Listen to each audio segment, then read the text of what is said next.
Mix the Music Podcast. I'm your host, Dee Kei, and with me, as always, is my lovely co-host, Let It Go, Lu. Oh, yeah. Let it go, brother. Hey, man, listen, I was at the mountaintops not too long ago, but I guess I missed the opportunity to sing it. I should have done that. Oh, you're talking about the song. Yeah, I should have sang that in the Swiss Alps and sent that video to my little nieces who sing that song all the time. I think that had been one of those like, ooh, fun uncle memory. There's I thought you were alluding to one of my favorite Instagram pages that I've discovered the last year, which is at Scenic Pisses. Have you seen this? God. I'm not sending a video of that to my nieces. I thought so. Like, so you're like, oh yeah, let it go on the mountaintop. I'm like, what? You peeing off the mountaintop? Is that actually? I could have submitted that to the Instagram page too. I'm seeing so many missed opportunities. Okay, somebody planned what I should be doing in Arizona. I'm going to be in Lake Havasu Friday and Tucson on Saturday. Yeah, there you go. All right, so this is a really interesting topic. I think it's an important topic. I think it's a problem that we all come across from time to time, and how to deal with this, how to think about this. We're going to give some tough love on this, but we're also going to be pretty nuanced and be real on this. I have some pretty strong biases in one direction versus another. There are some, my ideas and biases are more based on the philosophy of working on art and music as an art form.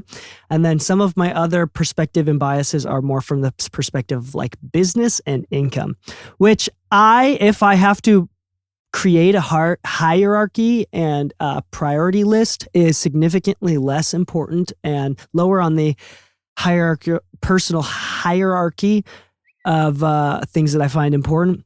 Income is less important than the desire to do more for art. So, like, understand that that's my personal bias.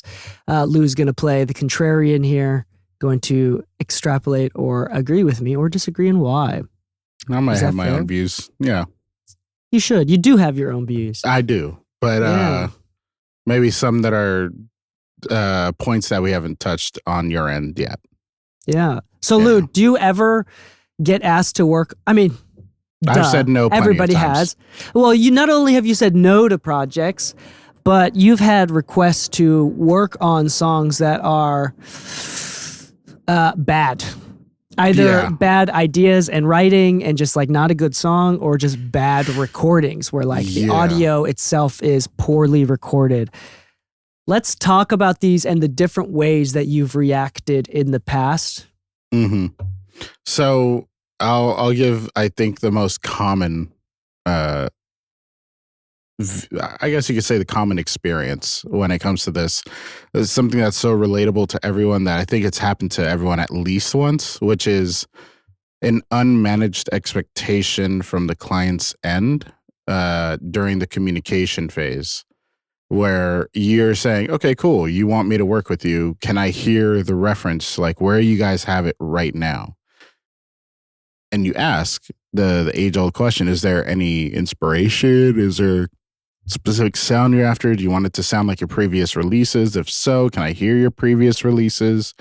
Like, let me know what's going on. Recently, I had a track that somebody sent me, and I asked them, like, hey, like, is there any specific sound you're after? Like, this is the first time we're working together, so I just kind of want to ask you a few questions about like your expectations, just so we can see where this lands in that.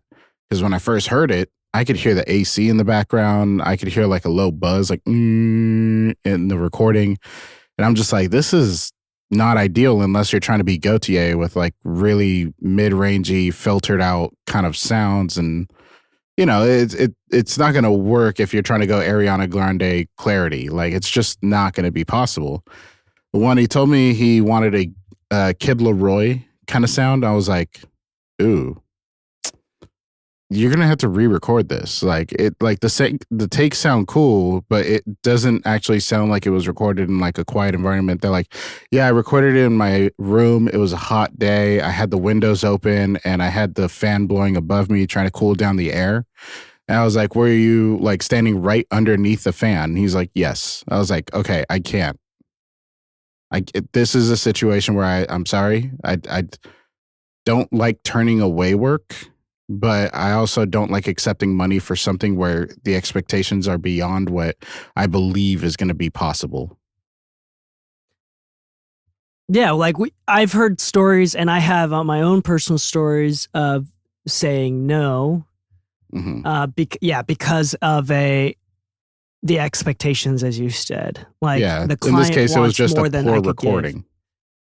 Give. Yeah, and maybe they want some sort of magic to be done, and it's magic that I personally cannot do. Like, I'm able to perform other magic like that other engineers can't do. As a singer, that's someone that uses Melodyne quite often, I can perform some tuning magic. Yeah. Right? Other engineers cannot do. And so I think it also comes from a place of like understanding your own limitations and what you've specialized in and niched in, which you need to understand like what you're comfortable with, what you're insecure with, like, or have because if you got like low self-esteem or low confidence in your ability, then you'll actually be afraid to admit you can't do something. And that's against the best interests of the artist and the person that is asking for the service, as well as for the service in itself. Yeah. There's oftentimes, I mean, the nuance to that, and in contrast, like if you're like a college student or you're someone that's young, I think that most experiences, it's like when it's like the first time you've never tuned vocals professionally before, like if it's the first or second time, I would argue that possibly just say yes to everything. Yeah. Trial by fire. Yeah, possibly. And then save your nose. Don't do it on a big name. Like don't step on your own foot too hard. Or who's to say? Maybe that's like the reason why they do really well is because they say yes to a big name, and then someone puts in like 20 hours of research on how to do this one thing, and it turns out to go well. Who's to say? True. Right? Like, these are the sort of things that you should be thinking about. Like, I think for one, to your points, like communicating with the client is really, really important, because you may find out like it's not actually their lack of ability, but it's more of like, it's just unfamiliar to us. So it's like, when is the difference between like low effort and unfamiliar? Does that make sense? Yeah. Or like, is the artist being careless and like purposefully careless, or just like being new and like being a noob? And like, so it's like, when is the idea of like, when is our ego getting in the way? I do think on a personal bias level, I think that our job, especially our job where throughout our career, like a producer who's like doing the creating, right? Being creative, writing the song with the artist potentially. Like they have to be, I think it's okay to be a little bit less open-minded than the mix engineer and definitely the mastering engineer, right?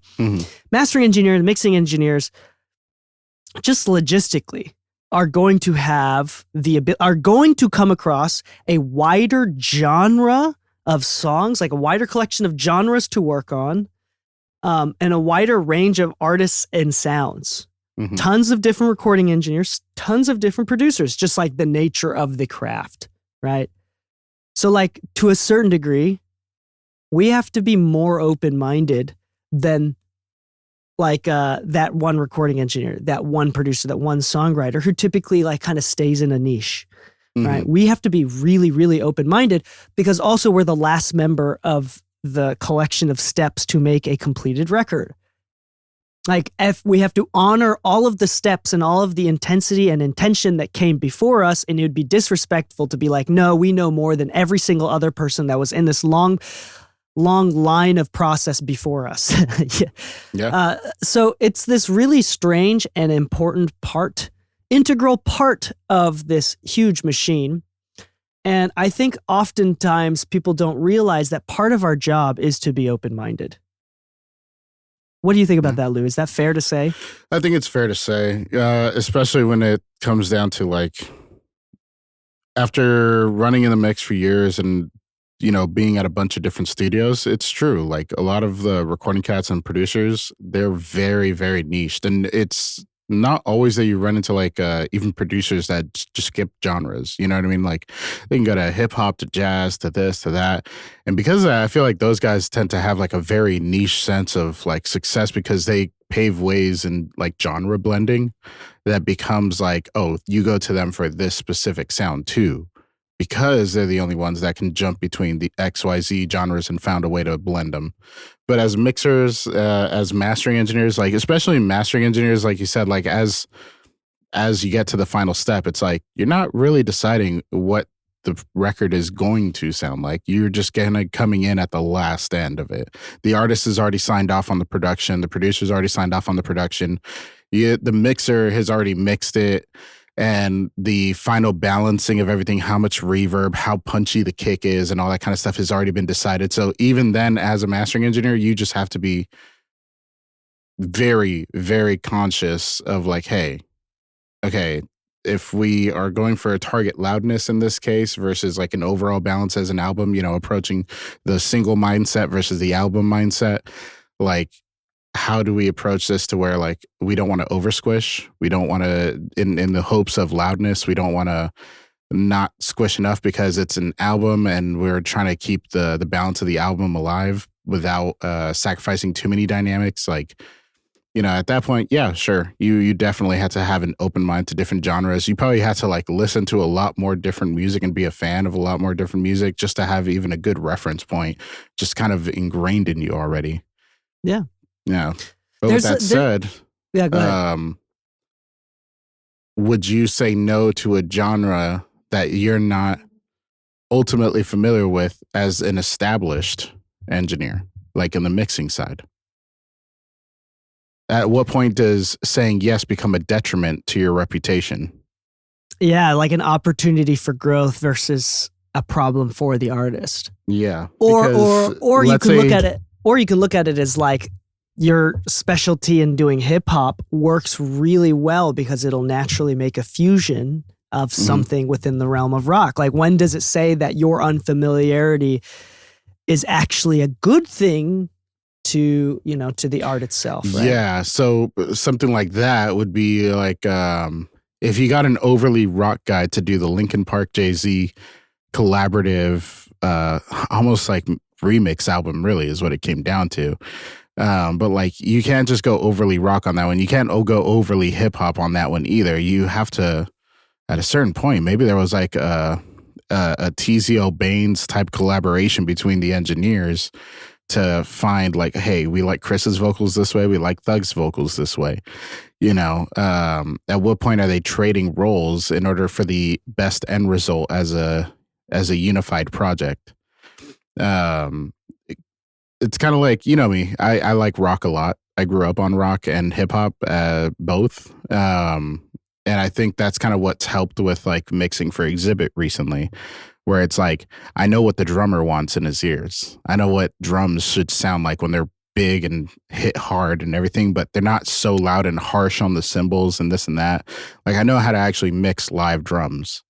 Yeah. But I've worked with so many hip hop artists that I actually know what they like too. So when I'm mixing his ears, I make it sound like what a hip hop artist wants in his ears. When I make it for the front of house, I make it sound like what it sounds like to hear a live band performing hip hop.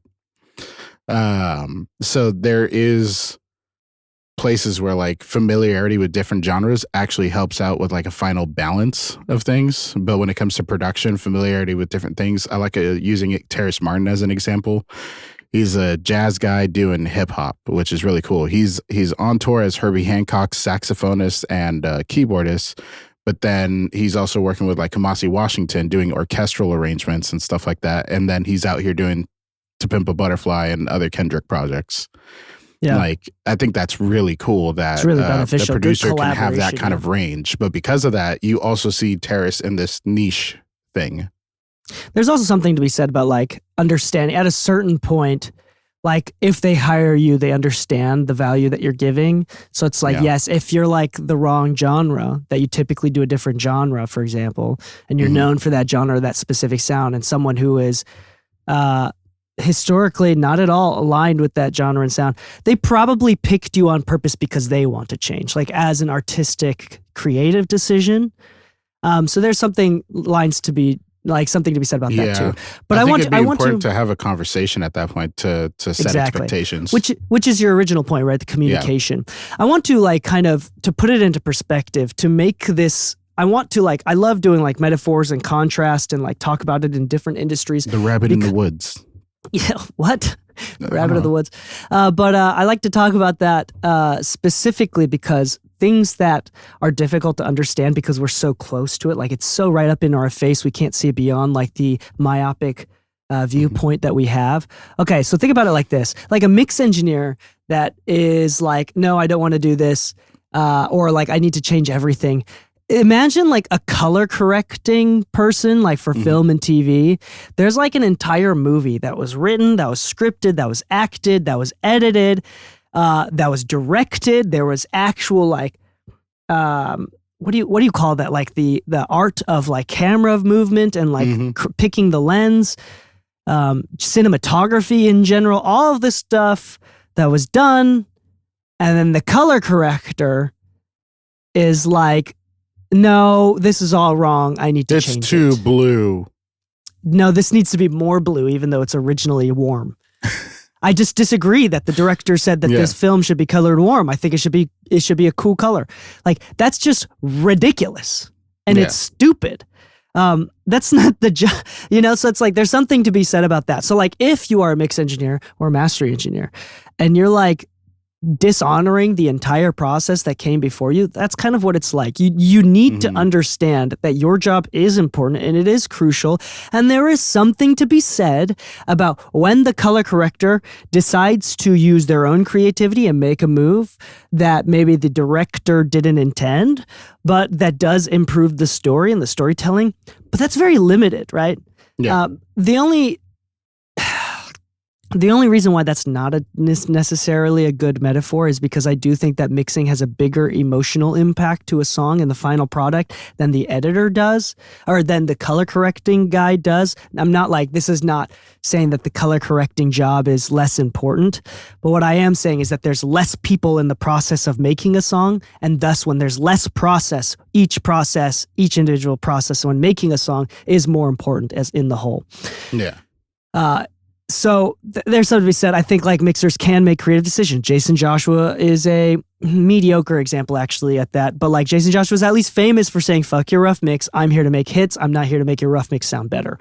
And then there's people like Serban and people like Manny who like do a really, really good job making rough mixes and like original ideas, just like basically finalizing them. Yeah. Like borderline not mixing them, just finalizing them, just making the last little touches and giving the stamp of approval. And there's something to be said about the value of that too. There's also something to be said about like the further up the ladder you go, the value becomes more quality control and project management than it does about changing and fixing things. Yeah. Like at the lower levels, it's about changing and fixing things. And that's an important skill to learn. But at the higher levels, it's more about quality control and project management.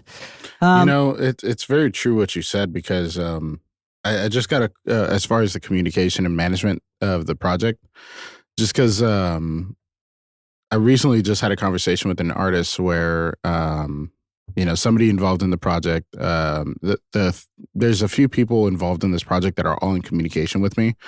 But the relationship that I've had with this artist has always been, I talk to them, they talk to me. If there's any concerns, we talk to each other. And if anybody else in the production has any concerns or anything, she would prefer that they communicate with her. And then if she agrees with them, she will then communicate it with me. And people who understand how their clients like to work is a big reason why they would be willing to pay more. It's not always about the quality of the work, but rather the consistency in keeping a workflow the way that it works best for the client. So if that means that the producer of the track says, hey, I think the kick needs to be a little bit louder, it's like, hey, why don't you go ahead and relay that to them. I make changes based off of the client's needs, and that's how they prefer to do things. In this case, if I was working with another client and they were open to you just giving me notes directly, then totally cool, but this is how they prefer to work. Yeah. And I'm just respecting this chain of command, so to speak. It's not that we are ultimately obedient. We're not allowed to talk to each other. I'll talk to you. I understand where you're coming from, but I just can't make a change without their approval. That's correct. Yeah. So it's process, again, project management, project, process, workflow, especially as you go up. But at the beginning is a lot about fixing. So let's be clear about this. Yeah. Our job isn't necessarily, it is about taste, but it's not about taste. It's really weird. Let's talk about the nuance of that. We have tastes. Tastes are natural. Tastes are unavoidable. We have preferences. Even my Down syndrome 4-year-old likes some songs and doesn't like other songs. Taste is an unavoidable tinted glass that we always have to look through. And sometimes that's to our benefit. Sometimes it's not. But we have to understand that we are looking through a tinted glass, right? A rose-colored glasses or whatever they're called. Oh, I was about to say rose-colored glasses is when all the red flags suddenly just look the same as the white flags. Okay. Yeah. So our job. So here's the thing: we are not A&R. We are not the audience. Yeah. To a certain degree, we're like audio surgeons. We are the intersection of technical understanding and creative endeavor. That's what it is. We are the final intersection of technical understanding and creative endeavor in the creation of a record, mixing and mastering in general. I would argue that this is just an argument, so this is not objectively true. Mixing is the last balanced or more creative process than mastering. Mastering is going to be heavily more technical. Yes, there's some creative, but it's still going to be heavily more technical than mixing. So this is it's like a really important and strange intersection that we are at with mixing. You have to have the confidence to say, this is my style, but I know how to make this hit harder. There is a few specific anecdotal moments where it might be in your best interest to say no, especially in the beginning and intermediate phase. And this can only be discovered with experience and deep communication, or both. Typically both, right? One example is what Lu said. There is a huge, through communication, you find out there is a huge high expectation that either your skill level cannot accommodate for, and you have to be open to that, or your desire to learn cannot accommodate for. Like if you have a song where the drums are really out of time and they refuse to hire a good session drummer because their pride of keeping the band member that they love and they didn't want to let him not record on the record. That's such a tough decision to make. It's a tough decision. That's subjective, especially in the early years. I've had to make the decision against our own drummer in the past, and it's not a fun decision to come to. I think a lot of musicians and a lot of bands have had to make decisions like that. It's a fair, tough decision to have to come across. So that's a fair, tough decision. So like now your job as the mixer is like, okay, am I capable of editing the drums? Is this bullshit that I'm willing to deal with? Because like if you're not being paid enough, or you don't like that process, or you hate it, or you don't have pride in your work, you're not naturally going to want to say yes. Or like you're not willing to learn how to do that, then it may be in your best interest to say no. Because at the end of the day, your job as a service provider and like what brings clients back and what keeps clients from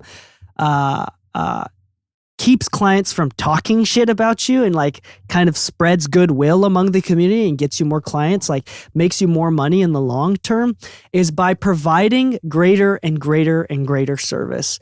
And if because of, the lack of skill, the lack of desire, the lack of like alignment or whatever, if you know that you're going to do a mediocre job on a service level and like client satisfaction level, you're just not going to be emotionally invested in this project, is the only time that I would recommend saying no. Because it is better to work on projects where for certain you're going to enjoy it enough that you provide great customer service, great communication, great customer service, your best effort, even if they don't like it. I would always take the risk that you, working on projects that you do your best effort. Then it is where even if you're going to do a good job, but you're going to put in zero effort and thus you're going to provide bad customer service, like that's when... I think that's the line for me, and that's what I recommend people making the line for. Like, and again, at the intersection of creative and technical, I would work on your ability. Like, this is why we always say like therapy is really good, or like understanding your viewpoints and understanding your insecurities and your tastes, because at the same time, I really do believe, and I'm going to encourage and insist that our job of mixers is to be open-minded, is to be well-studied, well-versed, have a large repertoire of understanding different genres and sounds and artists and trends from a technical and emotional level, and be able to dip into all of that and be able to provide high customer. Like, it is our job to be open-minded. It is not our jobs to be critics. It is not our jobs to be the audience. We are not A&R. It's not our job to predict which songs and artists are going to be worldwide hits and which ones are not. And at the end of the day, Lu, what is the question that almost every single artist, producer, A&R, especially at the intermediate and beginner level, asks? That they always ask us when they're trying to determine if they want to work with us. It's such a stupid question. Do you like the song? Oh, no, I wasn't going to say that. What? What do you think? How much do you charge? Oh, no, I wasn't even going to say that. I think it starts off with, what do you think of my song? Do you like my song? Do you get that question all the time? I actually do. And I have been brutally honest in the past, more recent years, just for my own personal sanity. And maybe that's rude. But I would rather be honest and say, hey, this isn't something that I typically listen to. And for that reason, I don't know if I'm the best person to work on it, as it's not really a genre that I personally really indulge in. I could work on this. I could make it sound better. I see where it's lacking, where it can go. But to be 100% honest with you, I could recommend you to somebody who can work on this genre a bit better than I can, because they have more experience working in this genre. A good example of this is like folk music. I'm not a folk guy. I have nothing against folk music. I just don't actually listen to it. And one could say that regional Mexican music could be considered just Mexican folk. Sure, but the approach to that music is also extremely different than, what we find as folk in America. If somebody asks me if I like their song or not, I'll try to be as brutally honest as I can, because I have told people no in the past. Maybe that's rude. No, I think it's fair. I think some artists, and it's not. I don't. It is a dumb question, though. I don't. Well, hear me out. The question is, do you feel comfortable working on this song or not? I think as asking a better question. Are you comfortable with this style of music? Yeah, you know what? I think that is a better question. I agree. But if you ask me if I like the song or not, if you showed me, because I'm not a Taylor Swift hater, but I really just don't personally like this song, and I understand how catchy it is because it's always stuck in my head. That's one that goes, "Players gonna hey hey hey hey hey." It's like, yeah, that's definitely like a hit, and like I would want to work on it on the sense of like that sounds like it's gonna do really well. But if you ask me if I like it, the answer is no. Like, if I said, am I comfortable working with a song like this? Yeah, I'm comfortable working with a song like that. Yeah. But asking if somebody likes your music is not the right question. So the reason why I'm in a side the other way, which is like, I think it's a fair question to ask and kind of be contrarian to your point on that point, is because most of our audience is mixers. So they're not going to be asking mixers. So I can't say like, you should be asking mixers if they feel comfortable working on this instead of, do you like the song? Because most of our listeners in our audience are going to be asked, do you like this song? Yeah. And I think that's like an unavoidable human trait that people have across all generations and will continue to have. So one, we have to recognize that a lot of artists are really insecure. We talked about that before, or like seek validation. We work in the music industry. Like, this is a cool industry that we work in, especially here in the West. People do this for validation, whether you like it or not. You're going to come across that question, especially if you're trying to do this professionally. I don't think it's a dumb question, nor do I think we should approach it by like, oh, this is like a low IQ, low self-esteem guy. I think we should like approach it sincerely. I think it's fair. What is not our task is to determine whether or not the person asking that question likes brutal honesty or wants to be lied to. That's not our task. Our task is based on our personal values. We should have integrity. So if for some people, like it may be you, it may be for like Greasy Will, which is like brutally honest, and which may be disagreeable, and might be a reason why someone likes you. That might be a reason why someone hates you. It's not our job to to cater to what someone likes. It's our job to have integrity. And for Yeah. some people like me, I'm going to be on the opposite hand, which is like, I don't lie. I never lie. I will never lie. But if someone says, I don't like this, I will honestly say the elements of the song that I do like. I like the lyrics. I like where the drums are at right now. I like where the song is going. I think the idea and the topic of the song is dumb. I don't know if it's going to go and hit the billboards. But I've also mixed tons of records where I thought that, and then those are the songs that have hit billboard charts and done really, really well. And I've had tens, if not hundreds of millions of streams. Like, it's just like, I'm not a good guesser of what songs will pop off. So I think understanding that too. There's also, here's the nuance I'm going to address. People don't address this a lot. I'm going to start off with the metaphor of a movie that I like. There's a Studio Ghibli movie that I really, really love. That is really hard to watch, that is really sad, that's really dark. It's famously dark. It's called Grave of the Fireflies. It's the perspective of like a 6 to 8 year old brother and like a 4-year-old sister. And it's World War II time. Airplanes drop fire, napalms, burns down the village. Parents get burned in a fire. The 8-year-old brother, 6 to 8 year old brother, and the 4-year-old young sister moves to live with an abusive aunt and uncle. Nobody has money in Japan at the end of World War II, so they don't have food to provide for these newly orphaned nephew and niece, right?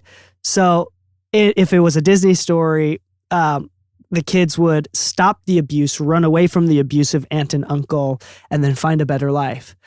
This is a realistic and interesting movie, actually, from a writing perspective. They leave the life. They steal from the aunt and uncle. They run away. And the moral of the story is, this is fucking wartime. If you had taken some shit, like if you had just been patient with the abuse and accepted the abuse for just a few months, you wouldn't have been responsible for the death of your little sister.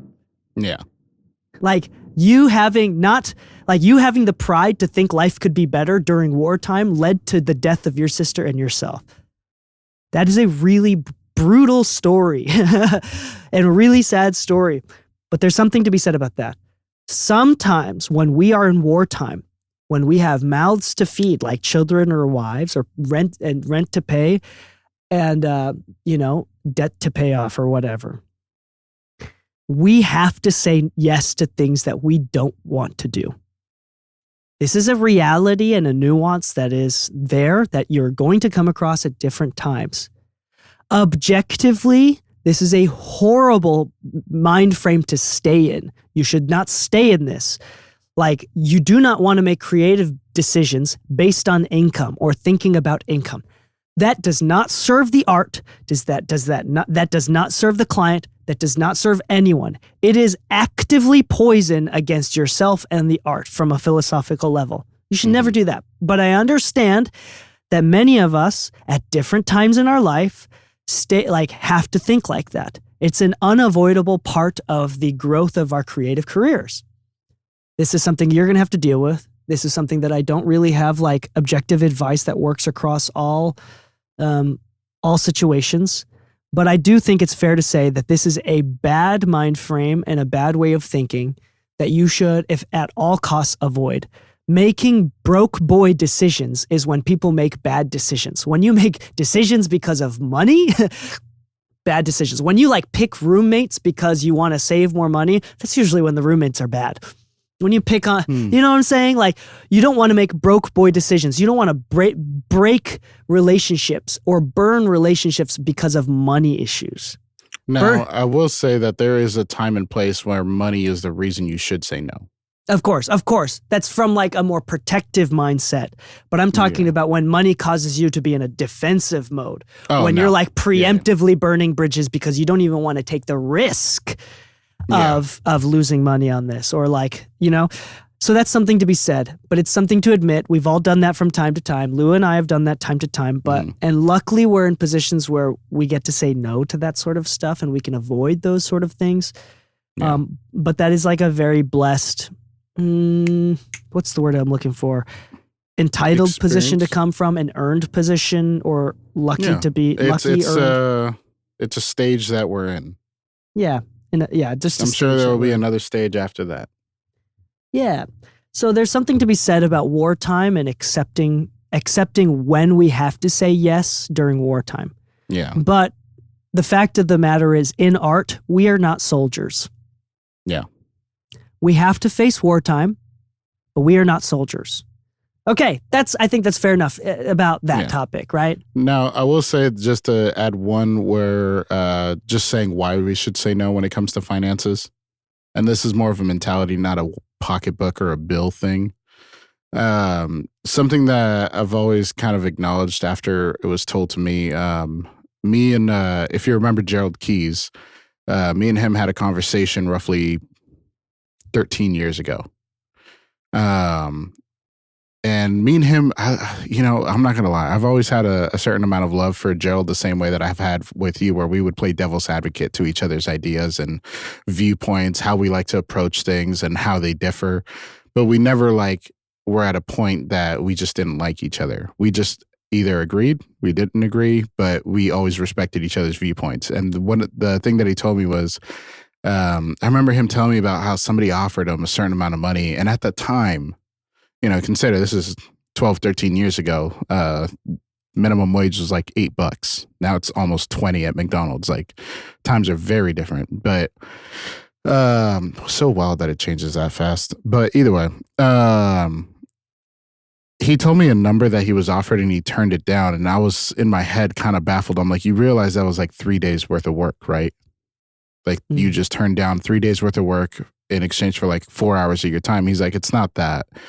I don't like accepting things for less than I think it's actually worth, because then my mindset, my approach, my actual work ethic completely changes. And it's something that I can't really avoid. If I know that I feel like I'm being undervalued or anything, I start to work very differently. And it's something that is just inherently going to happen. It's not because I don't like this person. It's not because I want to turn in a bad service. In fact, the reason I'm turning it down is because I know that I'm bound to not put as much attention, love, or even attempt to treat it the same way as if I was getting paid my asking rate. It's not that I'm trying to be stingy. It's not trying to gatekeep anything.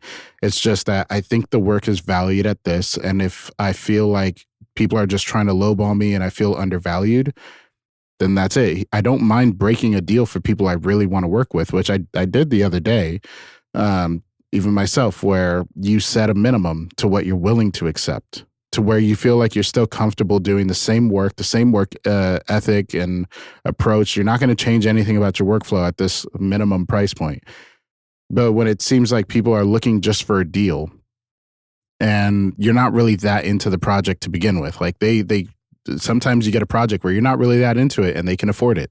Cool, that happens. But sometimes you get offered a project you're not that into and they can't afford you. So they try to, negotiate something. If you know going in that because you're not getting your minimum, at the very least, nobody's hitting your minimum, you shouldn't accept the project, even if it is $300. It could be tough times. If you're going to turn in a poor service, lack in communication, it's going to fall below the standard of what you deliver to everyone else. You should not accept the money, even if it really comes down to it and you feel like you're being undervalued just on a price point. Forget all the other details. You think you're just, for whatever reason, you personally feel, this may not even be the case, but you just feel like you're being undervalued. And because of that, know that you're not going to turn in the same level of service. Just say no. There's something to be said about usually frustrations in the service industry come from clients crossing over boundaries. Mm-hmm. So one, we have boundaries that we have. We do not do this. We're okay with this. Some engineers are really okay working overnight, late into the night. They like that. And then some people only work 9 to 5. Some people don't mind the 24-hour, 48-hour due dates for an album, just crunch time stuff, or at least maybe not don't mind, but are okay with it and can as tolerate long as they're that. compensated for it. Yeah, tolerate that. And there's something to be said about there's more compensation for being able to tolerate things. Yeah, that was the Dale Becker quote. Sometimes we have too many boundaries too early. But there's also the idea that yes, usually people get frustrated when people cross boundaries. And when do people cross boundaries? It's usually through undercommunication. People typically don't communicate their boundaries, don't communicate well, don't protect themselves. just being generally too agreeable, which is not a bad thing, but can be hurtful if you allow other people to take advantage of you, or even feel like people are taking advantage of you when most of the time they're not doing it intentionally. There's also, I wanted to say something else. You hit on a really good point that I wanted to extrapolate on, or like talk about. I wanted to extrapolate. I'm forgetting. Let's move on. Is it that the color purple is just so cool? Yeah, it's the color purple is so cool. Yeah. I knew it. There is, okay. Let's see here. Let's see here. It's like, okay, let me talk about how I perceive songs and like where my strengths and weaknesses lie and why that benefits me. And just so you could think about this too. Like I would be a horrible A&R. I am extremely open-minded. I am deeply creative.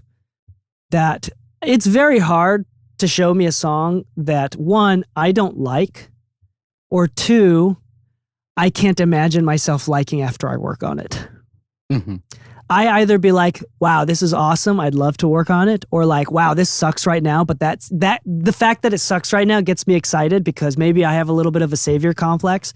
Like, I want to fix this and save your life. Captain Save-A-Ho of mixing?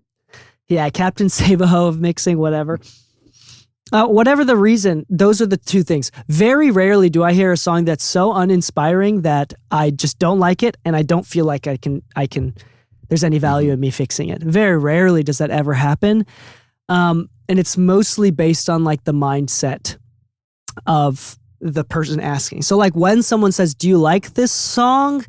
It's like kind of a mixed bag. Sometimes it shows insecurity. And like you said previously, like deeply insecure songs or like songs that people are uncertain, they're not going to like the mix. Like if they didn't like the song to begin with, they're not going to like the mix no matter who mixed it, no matter how well you mixed it. So it might be speaking on that, and I have to determine that. There's a couple clients that I work with, when they ask that question, it's a red flag. There's also a couple other people where it's like, do you like this song? And they're asking sincerely because they want to work with someone that also believes in the song. And so I need to determine that. So what I'm really good at is being super open-minded. I hear bad audio quality. I hear bad songwriting. I hear bad just Logic kick drum samples, just horrible, right? And I find I have Logic kick drum samples is so. Yeah, I'm sorry if you guys have been listening to the podcast since the beginning of its conception, inception, you know that Dee Kei has a specific hate for Logic kick drum samples. Do not use the default stock Logic kick drum samples. Like, I hate them. It's such a uniquely niche fun fact of Dee Kei's life. You're not a fan of the podcast if you haven't heard that one before. Yeah. Yeah. Anyway, so let's say they're doing that because they don't know better. And, okay, so let's say that they're doing that. Now I forgot what I'm talking about. Hold on. So I get excited for it. I have this great strength to like get excited for it and be open-minded. It works against my like A&R skill, who should be pretty prejudiced and be able to say, this is a good song, this is not a good song. Because it's about like what serves the label best, or like what can potentially blow up and pop off and protect the branding of the artist. For me, I don't have that need, and I would be a bad A&R. I'm not good at prejudicing which songs are going to be good, which songs are going to be bad. They're all pretty good to me. I like clowncore. I like alternative jazz. Like, it's pretty hard for me to have some strong negative biases because you send me a pretty silly country song. You know, like when I like weird down by the lake. If I like clowncore, I'm gonna like some songs that are just not even inside the genres that I typically like. Like, I'm not a big country listener, but if it's a good country song, I'm gonna say it's a good country song. You know, like I'm gonna think that. That's a good strength that I have. A weakness that I have is I didn't think about this. Let me think about it on the spot. I'll tell you about mine. Oh, is that I have a hard time being over-believing in projects. Like just like you, I'm honest, and I will not say absolutely I believe in it. I'm not the type of guy that'll brown nose you. I will not brown nose you. If I don't think it's a fantastic song, I won't tell you it's a fantastic song. That being said, I will tell you if I think it's a good song that with our collaboration, I know that we can make great. Like, I'm pretty confident that I can turn good songs into great songs. Like, and I won't hide that. Lou, what you were saying something. I think the side that I think would be my weakness is being a people pleaser. A lot of people have this weakness. Yeah, but not a lot of people like admitting to it. Let's just be honest. And I don't necessarily think it's a weakness off the bat. Well, I don't think it's a weakness off the bat. I think doing too much is a weakness. I think people pleasers do too much. But hear me out on it. Hear me out. I'll explain and maybe you'll agree. Before really coming to terms with the idea that I am a people pleaser, I would go above and beyond for things I really just didn't care about.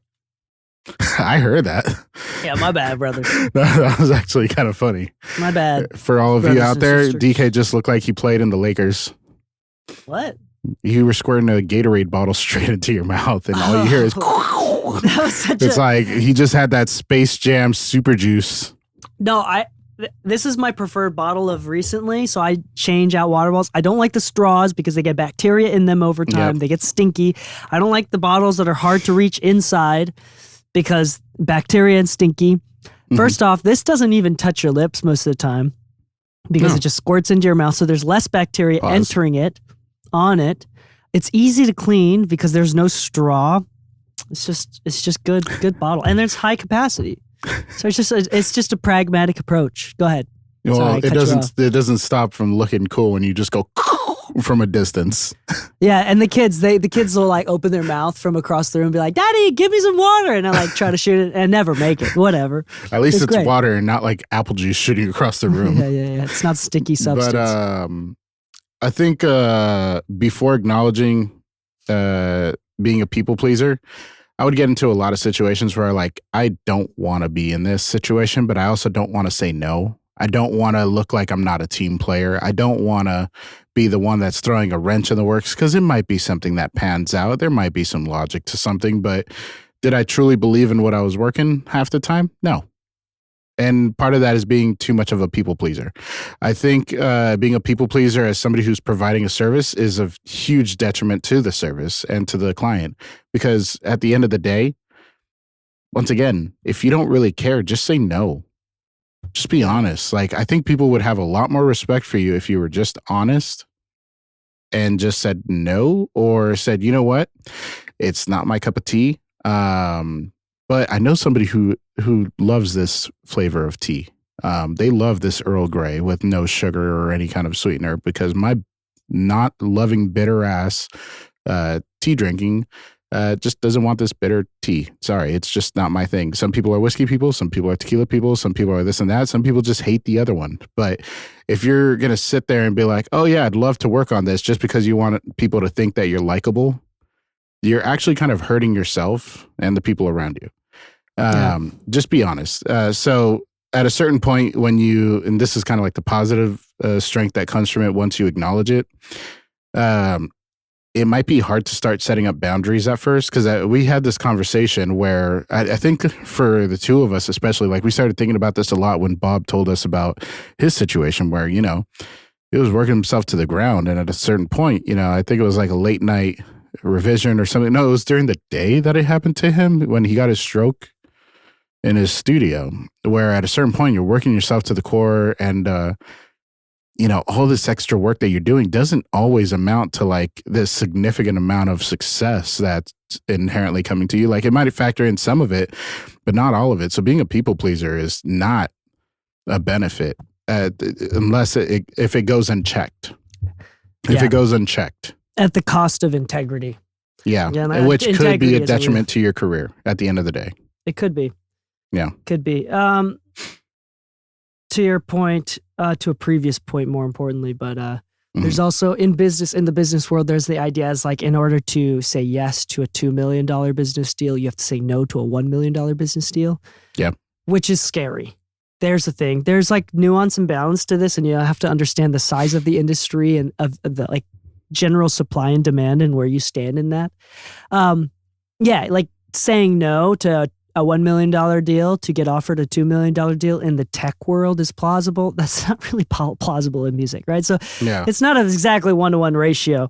Well, but that is something, an interesting take to think about. Like just because you decide what your bottom dollar is, just because you're going to decide to stop being a people pleaser and you like have a hard, this is my bottom dollar. Do not say give deals below this. And you say that and you say no to someone doesn't mean, may mean that you're going to open yourself up to opportunities in the long term where you say yes to higher paid projects. So that's something to be said about. Like there's something to be said about that. I've lost to be fair, the beginning, the first 5 years of so I've been actively working as a mixer now, non-exclusively, so I did recording and producing too in my early years, non-exclusively for, about 10 years now, professionally for about 10 years now. Maybe a little bit less than 10 years professionally, maybe 9 years professionally.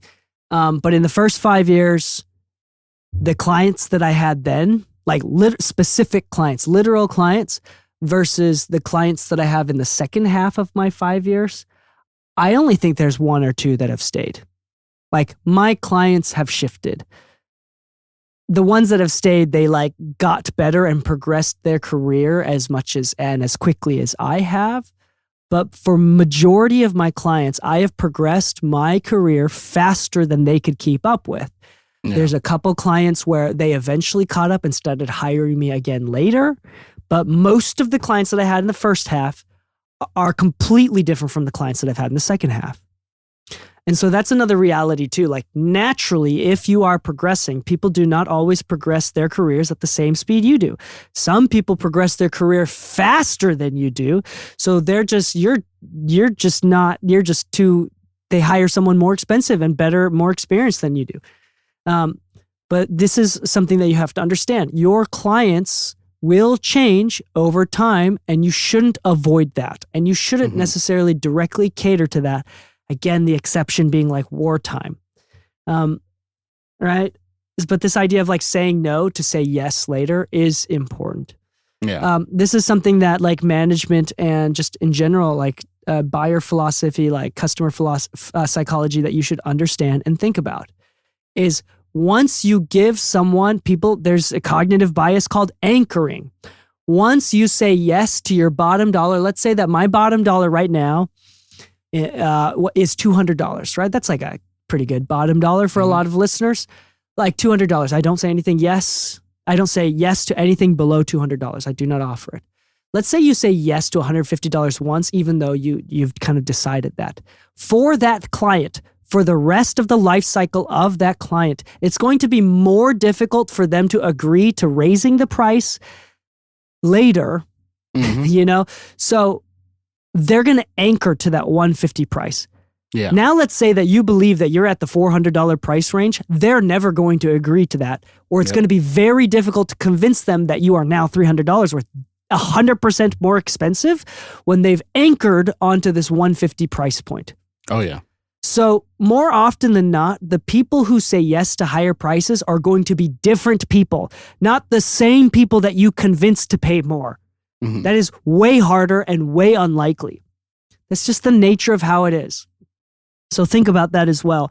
This is why you don't say yes to anything below your bottom dollar and why you try to with first time new clients, take the risk, negotiate for yourself. If they say $400, if this was a video game and you have the option to negotiate a price for yourself, why wouldn't you take the risk of at least asking for slightly more? Yeah. Yeah. Right? So this is life. This is more important than a video game. So you should ask them, can you meet me in the middle? And instead of doing 200, can you do 300? Because I typically charge 500 or 350 or whatever. Something that I've done recently for that was I set out to pitch for a tour and the tour got approved. But when negotiating numbers, they're like, so how much is it to hire you, this and that? I told them what I'd normally charge, this and that. They're like, right now we're kind of in a position where this is the first time that we're doing something like this. Is there any room for negotiation? I'm like, listen, I could do X because I had already pre-qualified, what's the per diem, the travel date pay, all that kind of stuff. And I've found a way that balances out fairly nice for everyone. But when I sent off the invoice after halfway through the shows, because I negotiated hey, I need a deposit halfway and then a final pay the day I arrive back to LA. When they sell the invoice, the first invoice I sent over, they're like, hey, I thought you had agreed to this price. I'm like, yes, but I kept my natural price there, and I showed on the adjustments the reduction in price. And I put in the notes that this was a one-time agreement for this specific project, which starts on this date and ends on this date. This price is not valid for the rest. And since then, the client has been hiring me at my normal rate ever since, not the discounted rate. So if you are ever going to discount, you have to set like a very clear communication, because, Dee Kei's right. Once somebody knows that they can get you for a certain price, it is harder. It's not impossible, but it is significantly harder to get them to pay your regular price without prior communication and expectations set, without putting some level of strain on the relationship, depending on how everything went the first time. Because there are artists that send me mixes or songs to mix, and I listened to it, and this happened the other day, which I was a little upset by, but understood. So this client didn't want to show me the songs that they're actually working on for fear of like a leak for whatever reason. So the song that they sent me was a really, really good song. Like, I actually really liked the song, the arrangement styles, everything, the musicianship, everything about it was so good. I was like, hey, I know you said your budget is this. I don't accept anything under XYZ anymore. Like, just in general, like, it's just not something I do, but I really, really, really like this song. So if we can agree to doing the first 3 songs together at this number, then I can agree to work on it. But with the clear understanding that after the 3rd song, my price goes right back to normal. Like, but if that's only if we're doing these 3 songs, and this isn't something that I'm trying to negotiate for next year, this is within the next month. After this month, I cannot honor the same price point. You're more than welcome to shop around. I can give you referrals to anybody else if that seems to be a concern. But if you're trying to do this album, I'll do the first 3 songs for this price. And if you like the end results of those, we can keep working at my regular price. If not, once again, I'm happy to recommend you to other people. But that's when they told me, oh, the song you heard isn't actually the song on the album. I'm like, I would not have made you this offer had I known that. I would rather hear the songs we're working on, because if I really don't like the songs, I would not have made that offer, which is why, once again, do you like the song is a weird question to me. Yeah. That's a bummer. Yeah. After that, I just told them, like, can I hear the song? They're like, oh, well, not until we like hire somebody. I'm like, then no. Yeah. No, I'm not working on a blind date. We also, this is going to be a shout out to our sponsor, FilePass. Hell yeah. In general, if you're interested in using FilePass, mixingmusicpodcast.com/FilePass. But basically, this is a cloud server storage thing like Dropbox, except for musicians, engineers, producers. You can lock the file so they can't download it. One way that I offer it is that I don't negotiate a price. I don't say, hey, I'll do it lower for this first couple songs.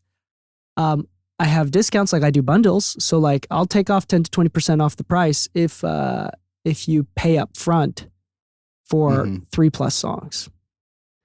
That being said, what's really interesting is I'll do something if it's like a single or if it's going to be a potential good client. I'll be like, here's my price and my expectation of what I expect you to pay me.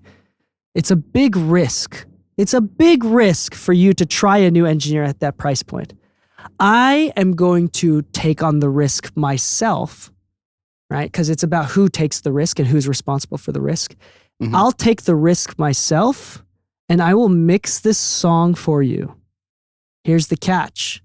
You don't have to pay if you don't like it. You only pay if you like it. But if you like it and want to pay for it, you have to pay my full price. In the industry, we call this a spec mix. And here's the thing, with something like FilePass, you can protect yourself because traditionally this has been difficult to do because you have the risk of someone running off with the file. Even they say, I don't like it, and they run off with the file. With something like FilePass, you can lock the file. And so they cannot download it until they pay for it. Right? So now I could do spec mixes without and take on the risk. So they get to remove risk from hiring me. And then I also protect myself by locking the file so they can't download and upload anywhere without my permission. Right. Another way you could do this previously is like huge audio tags, like big audio tags. Put some pink noise in the most epic part of the chorus, somewhere where they can't just loop a section. Yeah. So that being said, so there's like other ways of doing that, but like file pass is like my favorite way of doing this. So then I could take on the risk. They don't have to take on the risk because most people don't want to take on the risk themselves, right? So I remove the risk. They do it, and then most of the time they like it. I give them an opportunity to realize this is why I charge so much. Do you remember that there was a mixer? I forget who it was. I remember it wasn't like a big mixer. It was like somebody that was coming up, but they were putting their tag on people's music for mixing it. Yeah. I have a mix tag. I've never used it. I've only used it once before. It's one of those things that's like, for something to become part of the culture, somebody has to start doing that, and then people have to follow suit, and then it becomes part of the culture. It never really caught on, huh? It was one of those things where I was like, oh, this is a little, I'm not trying to talk shit, but it's a little corny. Like, I'm used to hearing a producer tag, but even then, growing up, we didn't really hear a lot of producer tags. We heard shout outs. So like when producer tags started happening, I thought that was corny too, but then the culture caught on to it, and that became part of the culture where like anytime I receive a mix that has a producer tag on it, I just leave it there unless the artist tells me to take it off. Yeah. But I have never heard anybody speak kindly of the guy that did the mixer tag, and I was like, ooh. I have a mix tag. That was a big swing and a miss, unfortunately. I'm sure it was fine with like certain clients. Certain clients are like, yeah, tag it because I'm proud to be working with you, you know? But it's that's a risky one. That's one way. But I have an old mix tag that I made years ago in my early years.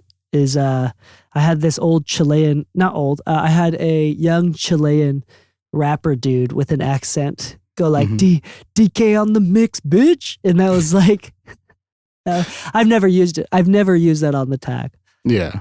I think that was like part of his rap, and I just like took and sampled it, asked his permission and stuff. Anyway, but I think that's the end of this episode really is, and then, okay, hold on. Last minute advice, practical advice, bad recordings. Bad recordings is interesting. We didn't talk too much about like the quality of recording, so we'll finish it off with this. It's a simple thing. Again, we've already mentioned it a little bit. Like if you don't feel like you can work with bad recordings because you don't have the ability to fix it or change it enough to fit their expectations, that's one thing. I also think that if you communicate things correctly, and we're both the provider and the requester of service. The service requester and the service provider, if both parties understand that there's a limited amount of action that can be taken for this quote unquote bad low quality recording, then I think that low quality recordings and bad recordings can actually be useful to the emotional aspect of the song. Like there's something like use the background noise to make it sound more intimate. Like use that to your advantage creatively. I think there's something to be said about that. But if it doesn't match the expectations, they expect you to be able to make it completely clean and sterile, and they don't like your idea of like, yeah, that's probably something to say no to. So just understand, like, just because it's a quote unquote bad recording, you naming it a bad recording is probably more of an opinion, but just make sure that that opinion is aligned with the expectations of the artist. Yep. There's no such thing as bad. Japanese sound music exists. Like that's a Japanese sound music is a genre. And as long as that exists, there's no such thing as bad recordings. I wanted to ask you a question, but you could let me know if it's bordering on racist, but what is a Japanese sound? How is that racist? I don't know. That's like asking like, what's a Mexican sound? Like, I guess it's because it's asking specifically about a culture's sound. No. Like, no, it's literally like, so Japan has this like really niche subculture of subgenre of music called like sound musics, and it's like it's named like Japanese sound. But does it sound like Japanese street traffic? No, it's just like white noise, and it's just sound. It's not it's not Foley and ambience. It is like electronic sounds. Okay. Like it's just that it comes from Japan. That just look genre. It up. Yeah. Just look it up. It's a bunch of like hyper nerds in Japan that like. So Okay, like, you I know, read like, have way you too seen into on the name of YouTube, it. have you seen on YouTube, like the Japanese dude that uses like barcode scanners to make rhythm and like uses sounds with No. barcode scanners? No. There you go. Or like I've- tapping like old TV screens to make different sounds and noises. So Look it this sounds more yeah. like an artistic approach to outsider music. It's definitely an autistic approach to outside. I'm just kidding. That was a joke. No. It's just look it up. It's I'm not going to do it justice. I'm not going to honor what it actually is and what it stands for and why it's great. I think I read way too into the name of it, like Japanese sound music. Like, what's a Japanese sound? Like, I know what a Japanese car is, and I know how to distinguish it between an American car. And one of the ways is you can tell is a Japanese car lasts longer, but you know. Yo, real quick, this is a big tangent. There's on an episode of what's that Larry David show? Oh my gosh. Curb Your Enthusiasm. That's what it was. Curb Your Enthusiasm. There's an episode where Larry David like goes to a Chinese restaurant and he asks the table with Chinese people, he's like, what are you ordering? He's like, the Chinese people are like, why are you asking? He's like, well, you're like the experts. Like, I could just order whatever, but you should tell me what to order. Like, you're experts here. And the Chinese guy goes, what makes us experts? What do you think that makes us experts? Well, like, I wouldn't go to if there's two tables of skinny people and fat people, I'd ask the fat people because they were obviously like food, they're experts. And he's like, well, why don't you just... Anyway, so the Chinese people are offended, which is offensive to me as an Asian guy because there is no Asian person ever that would be offended. That would be offended by like a non-Asian guy asking what's the best food to ask, because any Asian person in their right mind would be overly enthusiastic to share what's the goated food item specific to this shop even. I would say that for Latino people too. Like if you go to a Mexican restaurant and we know you don't speak Spanish or something, and you're like, yo, what's the shit? Like, so you got to tell me. Like the writing of Chinese people being like really sensitive to racism is more racist than if they were to just ask like, what is like, no, you're right. I am the best person to ask for this. I will more than happy tell you because we are the experts and we love our food and our culture and we want to share that with you. Yeah. So it's just funny. It's just funny. Racism in the last 10 years has been like, semantics just has been like way... It's become anti-racism has become racist on accident, unintentionally. So that was like a really good example. How is that racist? Yeah. This is a very It's kind of funny. thing. When I went to Switzerland, I had made a joke in passing with the band about like, the only issue I have with going to Europe is not enough spice. Like the Mexican in me is going in withdrawal, like I just need some hot sauce or something, like give me some chile. And so we go to a curry spot and the chef brings out the curry. I start eating it and I'm so happy because I'm like, it's spicy curry and stuff like that. And the guy comes back, checks on the table, and the one of the band members is like, oh yeah, he really likes the food. He finally got some spice. And the guy looks at me, he's like, are you Mexican? And I was like, yes. I don't even, some people would say that that's like almost insulting to just think that it was Mexican just because I wanted more spice. But I'm like, no, this is exactly what's happening right now. I am factually Mexican going through withdrawals in Europe. Like, thank you for the spicy food. Thank you. Dude, heck yeah. I think to this metaphor, to this tangent, this is going to be relatable because let's go back to the Larry David experience, right? If that Chinese group, that Chinese table wasn't there for food, but for a superiority, like we're Chinese and we're going to defend. So it's not about the food, it's about the culture. Yeah. Then you would be motivated to defend your culture and be like, no, this is us. Don't ask us, whatever. Become defensive. Yeah. But if you're focused on good food, if the priority is good food, then you would gladly invite people to share the thing that you love. Yeah. It's not about a superiority or hierarchy of culture. It's about a love for food. And if the same thing, we can avoid a lot of personal biases and a lot of mistakes in the creative art of mixing if we focus that we love art and we make decisions for art in itself. Yeah. not for a hierarchy, not for approval, not for validation. Because when you make art or make creative decisions for any of those other things beyond art, that's when you accidentally say something stupid or do something stupid or make art that just sucks. It's like, it's fine. You got to do things for the art. So anyway, that's kind of like the end goal. That like wraps it up. Say yes or no for the sake of the art. Protect your love of art. All right. Another thing, maybe I'll do a little quick shout out. I've been writing on Substack recently. I've got like 2-3 articles out depending on when this episode releases. And I'm writing more articles. They're very philosophical. They have a lot of data. They're not scientific research reports. But I'm writing. I'm writing a lot more to like collect my thoughts and to talk about things I think about from a day-to-day basis. If you're interested in any of that, it's usually around like economics, philosophy, and just culture in general and takeaways of that. Anyway, let me give you some topics while I'm selling you on it. Like I'm doing a write-up right now, which is fascinating. It'll be released on Wednesday this next week. That the data is pretty clear that there's less predictive